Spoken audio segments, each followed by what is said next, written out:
So welcome everyone. For those of you who are returning, thanks for coming back to join our series. And for those of you who may be new, I wanted to introduce the Aquifer Protection Workshop series that we're hosting through Naugatuck+Valley Council of Governments in partnership with Department of Energy and Environmental Protection. And thank you for being here. So we wanted to provide this service to our municipalities to break down a pathway to compliance for the Aquifer Protection Area program and connect you with DEEP staff who can support you, answer questions, and give you technical support along the way. And just a note that today's session will have office hours and time for Q&A at the end. So please, along the way, think of any questions you might have that would be helpful to answer. It doesn't have to be specific to the topic we're covering today, but it can be anything that you need help with in terms of working towards compliance. And another thing is today we're working on our website. I'll talk more about that in a minute, but because of that, feel free to use the office hour time to actively work on your website. And we will understand if the Q&A is quiet while you're busy working on that. So the presentation portion will be recorded, but in order to encourage conversation, we will not record the Q&A portion and the office hours portion. And at this point, before we kind of dive into the presentation, I wanted to take a moment to reflect since we're 3 months, this is our 3rd month of this series, to reflect on where everyone is in terms of their goals for compliance and also just celebrate some success. So I welcome everyone to take a moment and write in the chat one success that you've had so far in implementing your Aquifer Protection Area program series. It can be small or large, but I wanted to make sure that we're taking time to celebrate each other's progress and our progress as a region for Naugatuck+Valley. If you are having trouble, because I know it's early in the morning, if you're having trouble thinking of a success, you are also welcome to share a challenge that you're encountering. It's also just good for us as support staff to know if there's something that we can be doing to better serve the needs you're encountering as you try to implement the APA program. So, but I really would encourage you to take a minute to type in the chat a success or challenge that you've had in the last few months.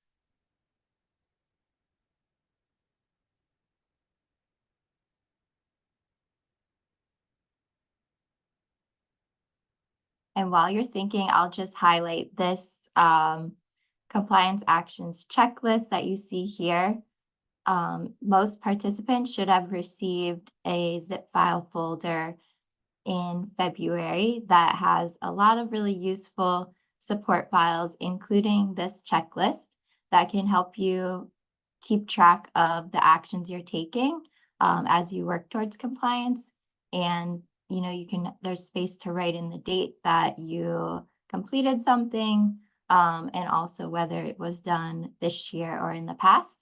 And I just wanted to highlight that and make sure that if anyone does not have access to that checklist, you feel free to reach out to me and I will send that right over to you.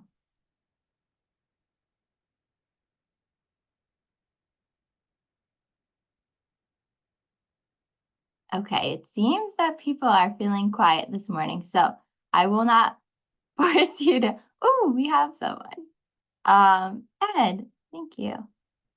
You've added APA to your zoning agenda for each month and did have an application last month that did not have any regulated activity. That's wonderful. One important success is from David is getting the local Aquifer Aquifer Agency to start to understand the importance of aquifers and feeling empowered to protect this resource. That's very important.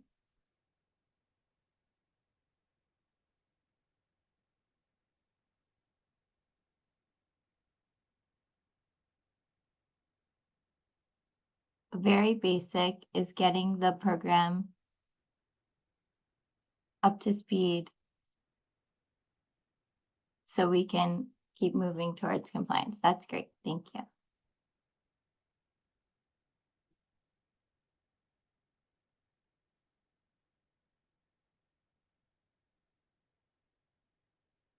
Okay. Well, feel free to keep typing it out. But I love to hear some successes, small and big, along the way. And just know that it's really exciting that we're working towards this as a region, and we are here to support you in whatever you need. Okay, we have one more from the chat. Rob says, requiring applicants to complete the Department of Public Health online notification form. Great. Okay, so transitioning into the topic for today, I wanted to highlight that if you follow the guidance of Melissa today, who I'll introduce in a minute, you would be able to accomplish 2 of the items on this compliance actions checklist. So Melissa is going to cover how to create your Aquifer Protection Area webpage, the details that need to go in there, and then some recommendations for how you want to maintain that moving forward. So with that, I will introduce Melissa Mostaway from Department of Energy and Environmental Protection. So Melissa is an environmental analyst for the Water Quality Unit of DEP, which includes the Aquifer Protection Area Program and the Water Diversion Program. Previously, she has worked as a natural resource specialist for the Southwest Conservation District, a field hydrologist for Fuss and O'Neill, and with the CT Geological Survey doing GIS analysis. She holds a master's degree from Wesleyan University in Earth and Environmental Science and bachelor's degrees from CCSU in Earth Science, Secondary Education, and Geoscience. Her previous work with various watershed organizations, as well as with municipal, state, and federal employees who are passionate about conserving our natural resources, influenced her work at DEP and goals to continue working towards bettering the environment. So thank you, Melissa, for being here today. And at this point, I will stop sharing and pass it over to you. Thank you, Molly. Here, let me get my screen share going. All right, and present. All right, can you guys see my presentation okay? Yes. Yes. Okay, thank you. All right, so today I will be talking about creating your Aquifer Protection Area website and specifically the contents within the site itself. And the intention for this presentation is to be relatively short so we can leave some time at the end for you to review your own websites and apply the information we're going over today, as Molly mentioned. And my goal is to have this presentation serve as a resource document for your team to create or make modifications to your agency's page. So this presentation or resource document will inform you on the importance of the APA website, navigation to your website, go over the website components, and also provide a short browsing list of existing municipal APA websites. So having an Aquifer Protection Area website is important because it's a public-facing and easy access resource. It helps with your agency accountability. It streamlines correspondences. It promotes your program, and it also assists in maintaining compliance. So while this is not technically a component, I thought it would be important to address navigating to your website. So navigation refers to your agency's page within your town or city's main page. And this should be a standalone web page and can be linked within the boards and commissions dropdown or sidebar, the municipal homepage itself, a quick links tab within a calendar, or found within a search bar. So the first actual component I'll talk about is agency information. And the purpose of this section is to describe the agency's roles and responsibilities, identify the Aquifer Protection Area agent and their contact information, and identify your Aquifer Protection Area members and their terms. And as you all might know, I send an email to everyone around December asking for updates to contact information. And I know that's a busy time of year, so if I don't get a response, the website is the first place I check. And while this seems like pretty basic information to have, this is an example of how your correspondences can be streamlined, especially with me. So the next few slides that I'll show are examples of what I considered to be agency information language from existing websites. And from this one right here, I just wanted to note that Alexis's contact information is front and center and easy to find. So that's very helpful to have. This is an example that shows how you can list and identify members who wear multiple hats for different commissions and agencies if they also serve on your APA agency.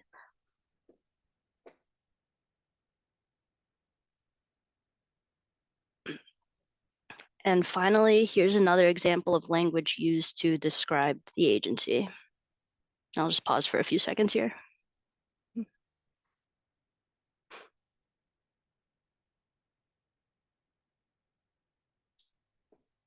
All right. So throughout this presentation, I'll have template language slides, and the purpose of these slides is for you to use and modify the language to apply to your own municipality. And this is an example of some language you can use to promote your program by stating what your agency does, who's involved, and how to get in touch. And this presentation is available to you, so you'll be able to just copy and paste and modify this language as you wish. All right, so the next component I'll go over is regulatory information. And in this section, this is where you should state the purpose of your regulations. And this is another opportunity to promote your program by highlighting the importance of the regulations that you're enforcing. And here you should say something about how these regulations are necessary for protecting a resource that is so important to everybody. In this section, you'll also provide links to your regulations and state the adoption dates. And this is where you'll also provide links to your local boundary maps and state those adoption dates. And finally, this is where you can provide links to forms necessary to implement your APA program. And again, here's an example from an existing page. And I chose this one naturally because I searched the APA website for the city I lived in, and it happened to be language that I like. So that's the main reason this is in here. And again, here's some template language you can use for your own web page. And at the bottom of this, as far as including the forms, I've seen these linked to a separate page with each form provided as a separate link. And the next couple slides will show you examples of different forms to include.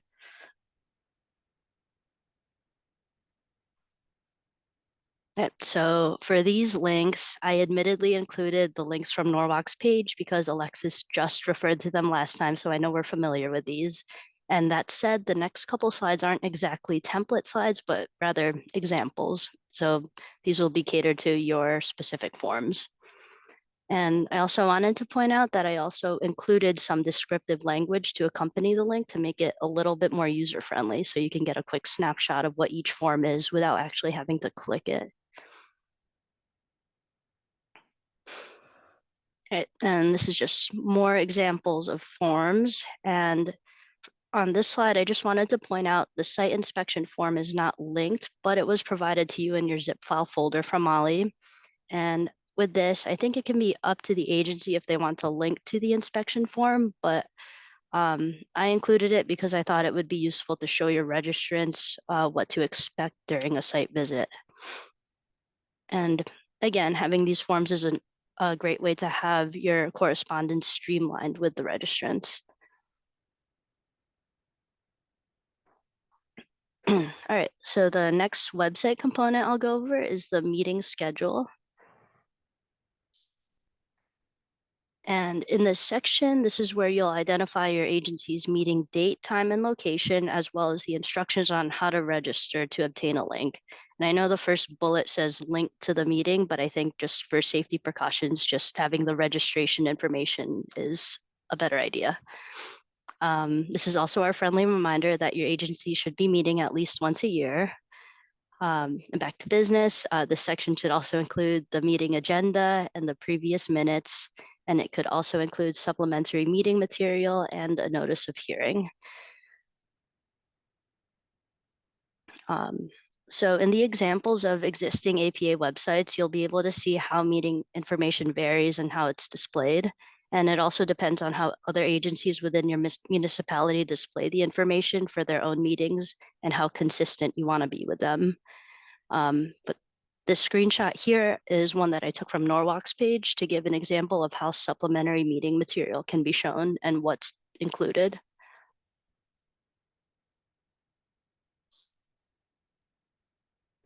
And again, here's some template language available for you to use, but I encourage you to browse the other pages to see examples. And just to circle back, having all this information readily available on your website goes back to some of my reasons for the importance of the APA website, such as helping the agency accountability and assisting in maintaining compliance.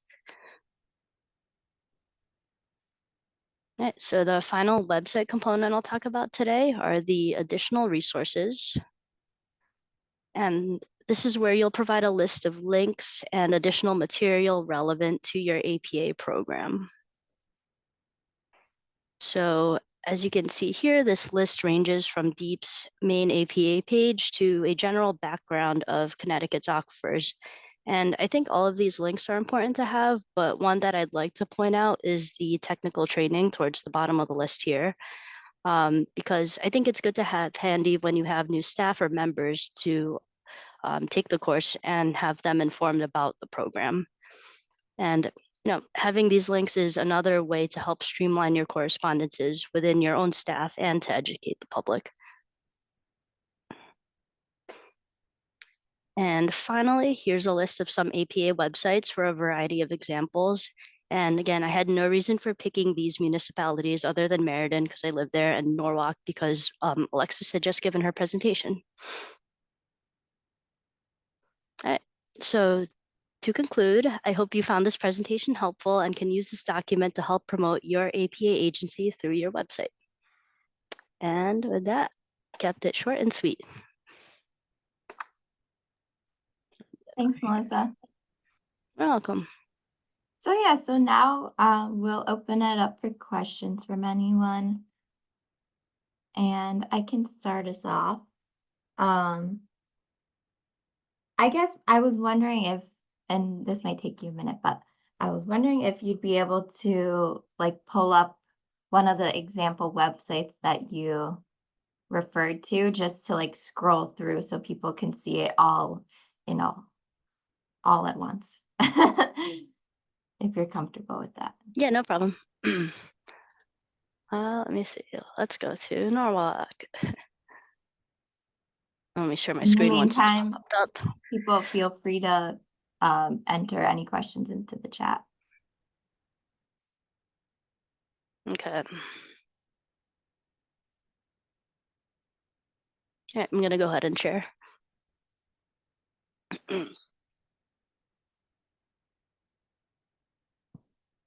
Cool. So this is Norwalk's page. And as you can see here, this is the same screenshot that I had in the presentation where they talked about what their agency does. Alexis's contact information is right here, front and center. You can see that their page is found within this file fits in small. But this is the file path for navigation to their website. So it's within their conservation page. And they also have some neat sidebars here that kind of direct you to different pages within the components that I mentioned here. So again, it depends on your municipality's structure of their website, but this website, in my opinion, is easy to navigate, and everything you can find is right there. And there's just prompts to encourage you to find more information. Is there anything else we should look at here, Molly? Yeah, I think that's great. I guess if you want to click on the forms, providing forms and technical information. Yes. Okay. Yeah. So like I mentioned, the forms and technical information could be on a separate page that's linked because it's kind of dense. So this all looks familiar, but these are similar forms that I linked to in the presentation here. And you can see that each form is listed. It has guiding language here so that you have an idea of what the form actually is. And she also included the technical documents like the material management plan, stormwater management plan guidance, and this is helpful too, the table of regulated activities. And that's a good thing to refer business owners to so that they can read it and say, oh, hey, my business is included here. I should reach out. Very nice. Thank you. Yeah. And yeah, I guess just to repeat what you already said in your presentation, but most of these template forms should be within the zip file folder you received. So if you're having any trouble accessing that, please let me know because I want to make it as accessible to you as possible. I think I had another question that came up for me.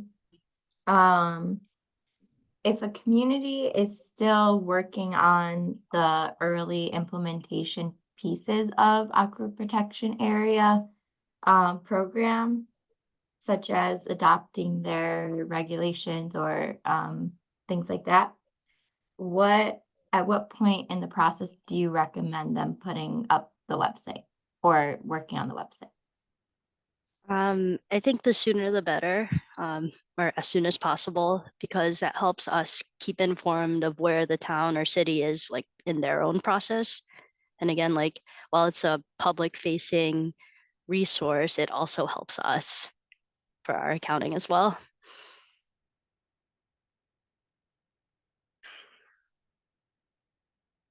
Yeah, we had a question about the PowerPoint.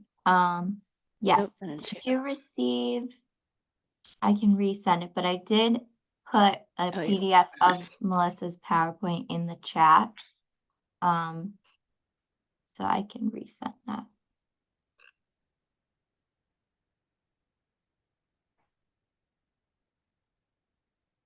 Because the nice thing is you can just copy and paste the sample language and then fill in your details. Okay. Oh, okay. Rob says he's got it. I'll put it for anyone who just joined. Yes, and happy to send zip files to anyone who hasn't received one. I'll do that following this.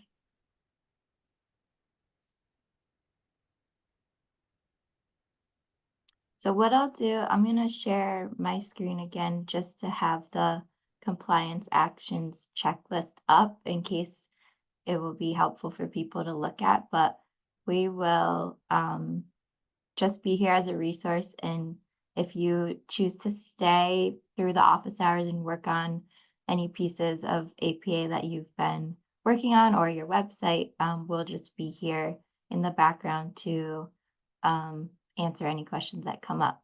But I did see that Kim may have unmuted herself to say something. So Kim, did you have something? Oh, Thanks, Molly.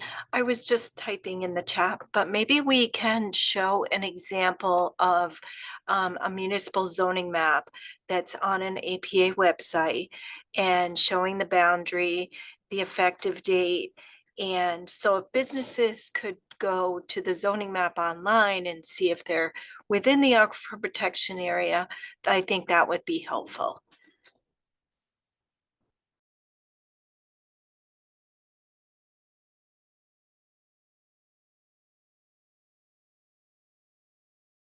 Sure thing. We'll give Melissa a minute to pull it up.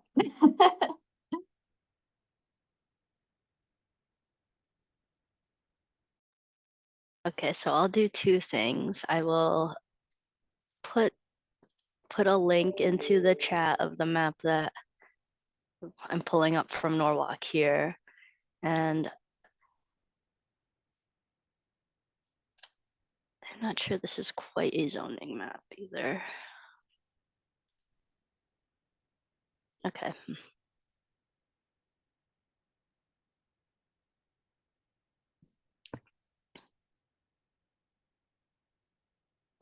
So this is what's on Norwalk's page. And I've seen in the actual zoning office, I know that many of you do have your zoning maps and have pointed out the APA boundaries on that. So it does become a little bit cumbersome to have the actual zoning map on the web page, but if you're able to scan it, that would be helpful to just have as a quick reference.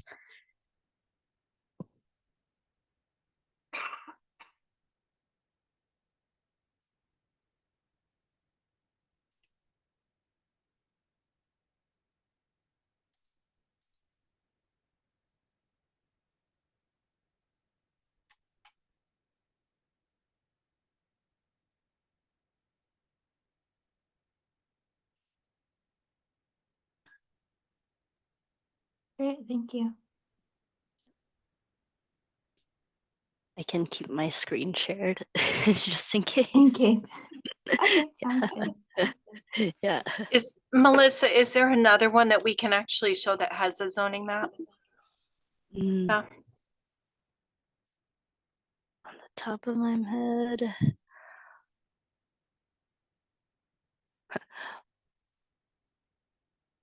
Let's see.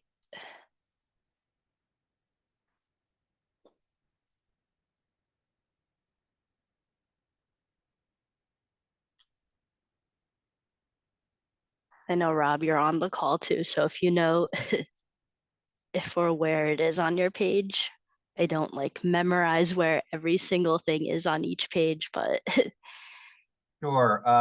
It's Could be land use there. regulations and maps down at the bottom, Yep, got it. and then just navigate to zoning map, Perfect. and then it's in the northwest corner, northeast corner. There There it it is in is. blue. Yep. Yeah, so And this is something I've seen in the offices. So thank you, Mark. I mean, Rob. Yep, and the yellow, if I could just chime in, is our residential properties, obviously. Well, you don't have the key in front of you, but they're all residential. And the regulated activities are in the red, which is in our general business district. The keys in the bottom. Here we go.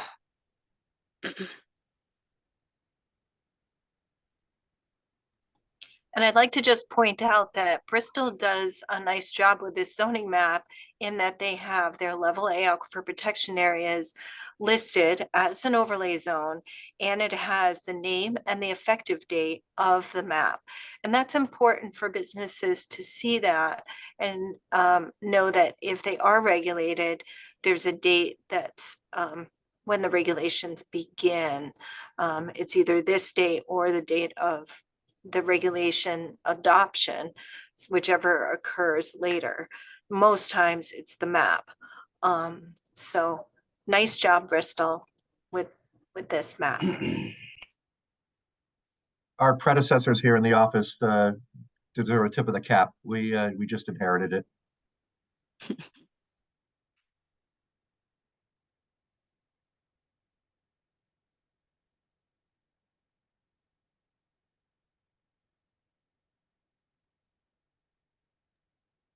All right, so I think now I will just stop recording and we can